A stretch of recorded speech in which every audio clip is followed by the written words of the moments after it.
Where does a journey to holistic health begin? It starts right here with our relationship with ourself.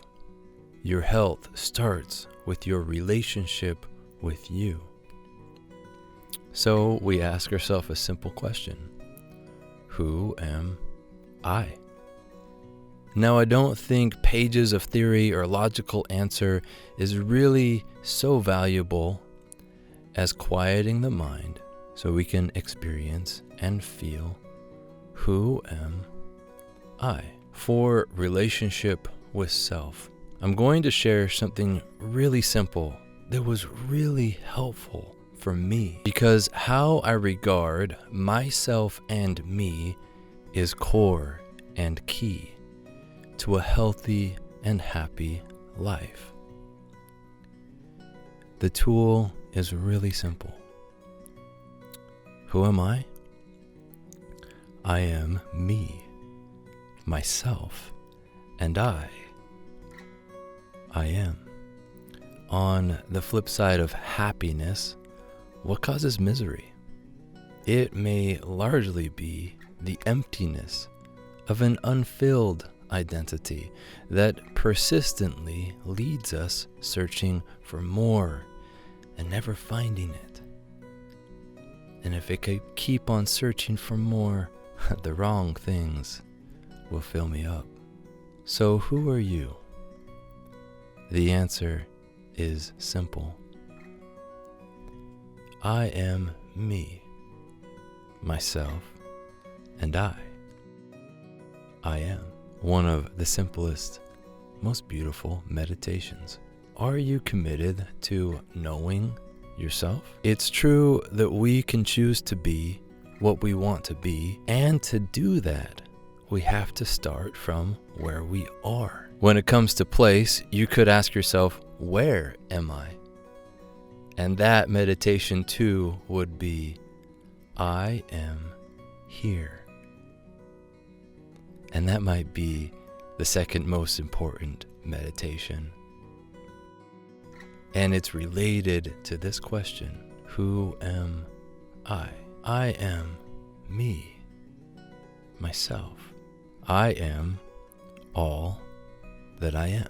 When people ask us, who are you? We may answer with our name, and that's okay. We may be called by a name, but I am actually much, much more than a name.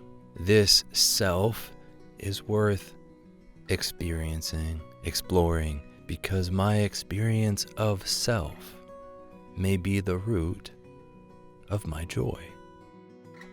And it may be that the experience of not self is the ultimate misery.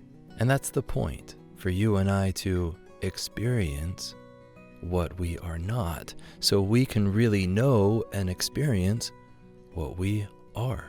But we have to start somewhere. And for those deeply disconnected or dissociated, we need a starting place of identity. Who am I? I am me, myself, and I. Your starting place for identity should not be your name. It needs to be this feeling inside. Dissociation from ourself and the many parts of ourself creates dissatisfaction, disharmony, and even disease. Dissociation is an experience of what we are not. It's a survival mechanism for things a child psyche doesn't know how to handle. As adults, acceptance of the entirety of who and what we are is necessary for complete health and maturity. Seeing the child parts of ourself inside and helping them grow up. Why is it important to grow up? Well, fruit doesn't come from a young tree. Fruit comes from maturity.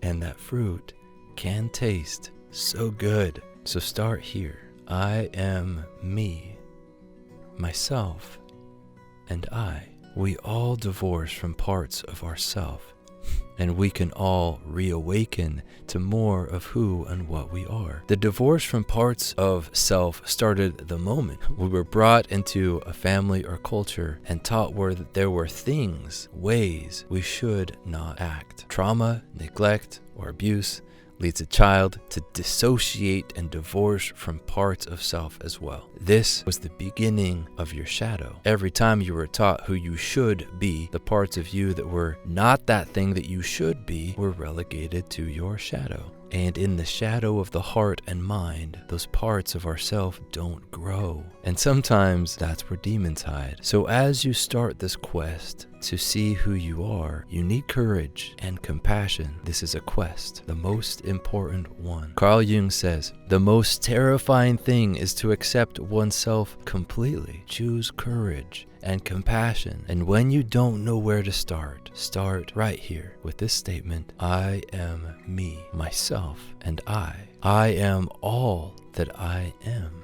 Can I touch my mind? No, but it is a part of me. Can I touch my thoughts? No, but they are real, and the thoughts exist. They are there. Can I touch my self, that inner self? No, not with my fingers. It's intangible, but I can learn to experience the self with my awareness. And this is where we intend to go. I am a material body with immaterial thoughts and feelings as well. Parts of me tangible, parts of me intangible. And all parts required for my experience, for me to experience life. The human journey is to look within and see who we are, both physical and non-physical, and to look without and see ourselves in the eyes of others, interacting with the world as well. We need both these, looking in and looking out. Internally, to see my conscious thought, and also what I may have relegated to shadow and the unconscious. Externally, to see and understand how I am interacting with the world around me, all in an effort to experience life and the self, our unique expression of life, or self-identity. In my own journey, I tried different aspects of identity, like trying different clothing or hobbies or even names. To some extent, we all do. At 27 years old, I had a burning desire to wear tight Wrangler jeans and cowboy boots, and so I did for a time. I started mucking stalls and riding horses, and it felt good to listen to that impulse. It was like a child part of me speaking up, something I had missed, and it was okay. The core self will give us impulses, and ignoring them creates more shadow. So listen, be okay with getting it wrong, with trying new things, with being embarrassed. We try to find what fits. And some of us may be more disconnected from a core experience of self than others. The extrovert may define self by the external, people who can talk about themselves, and perhaps talking about themselves helps them. The introvert defines self by the internal, but the balance is key. The tangible external and the intangible internal. For all, and especially those of us who sense a deeper struggle to feel and experience self, this self-affirming mantra can be very helpful. It has been for me.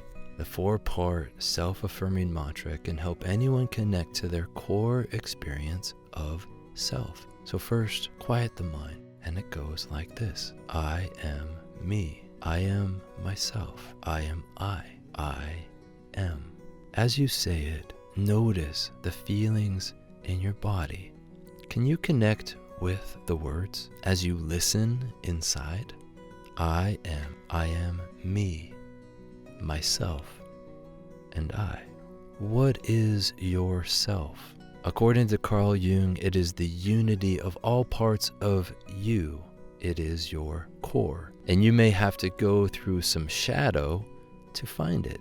And as you get closer to experiencing your core, it's almost like an experience with God, with the divine.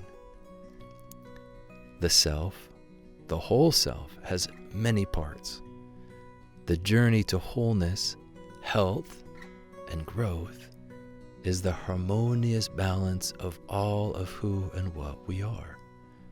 All the tangible and the intangible parts of you, your whole psyche, your heart, your body, your mind. Ask yourself, who am I? And as you listen or look inside, feel the words, I am me. I am myself. I am all that makes up this thing that I am. Use this mantra as you go running or walking, maybe some rhythmic activity that helps the mind quiet, and then repeat the mantra over and over. I am me. I am myself. I am I. So when your mind wants to rest, or you want something peaceful to focus on, try the mantra. I am me. I am myself. And I.